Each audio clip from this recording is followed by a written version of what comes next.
I woke up in a hospital room, the air sharp with the scent of disinfectant. My head throbbed as if someone had hammered it open and stitched it back together with malice. A nurse leaned close, glancing toward the door. Her voice dropped to a cautious whisper. "Your wife brought you in, said you fell. But these injuries, they don't match an accident. Someone hit you." I blinked, stunned. "What do you mean?" She handed me an envelope. "A boy left this for you before she arrived. He said you should see it alone." And then she was gone. The envelope was heavy. Inside, a flash drive and a folded note. The handwriting was unmistakable. My wife's. "Don't look at it. Please." My chest tightened. Even before seeing it, I knew it was meant to ruin me, not save me. 3 days later, I was discharged. She sat beside me the whole time, her smile soft, her words sweet, laced with guilt.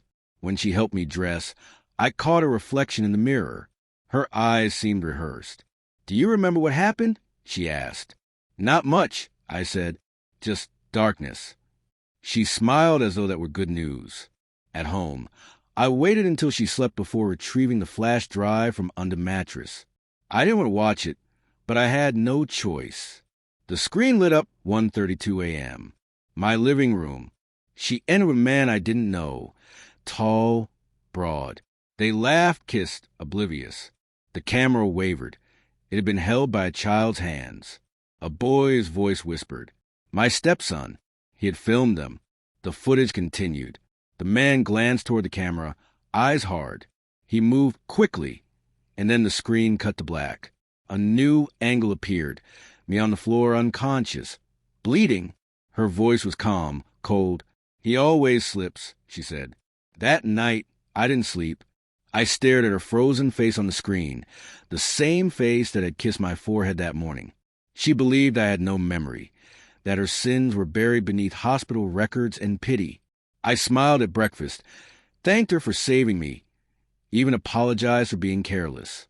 Inside, I cataloged everything. The man from the video arrived 2 days later. Her co-worker.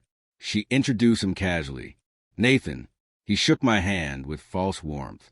I memorized it all, his gestures, his tension, every detail. Quietly, I sifted through her digital life. Hidden photos, secret transactions, encrypted messages. Each click revealed another lie. She wasn't planning a life with me. She was rewriting history, transferring assets, covering her tracks. Then I discovered the truth about the boy who filmed it. Not her son, mine.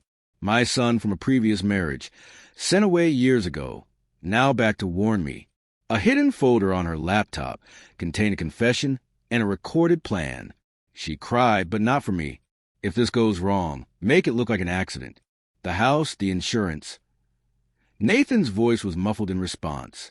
And the boy? Leave him. Smart but harmless. I felt nothing. That afternoon, I contacted my lawyer. Every asset she claimed, every dollar, every lie, I converted into evidence under my son's name. When she returned home that night, I was waiting in the dark. Her eyes widened. "You're awake." "I understand everything," I said. She tried to protest. I handed her a folder, proof of every crime, every betrayal. She went silent, panic overtaking her pity. The next morning, her car was found at the bridge. Suicide, they called it. I didn't correct them. Nathan vanished, and my son left a note on the table. "You saw it alone. Now the house is quiet, too quiet." Sometimes I replay that hospital memory. The nurse's whisper, the envelope, the weight of truth before I knew what it meant. Survival isn't just staying alive. It's knowing whom to bury first, and leaving without a sound.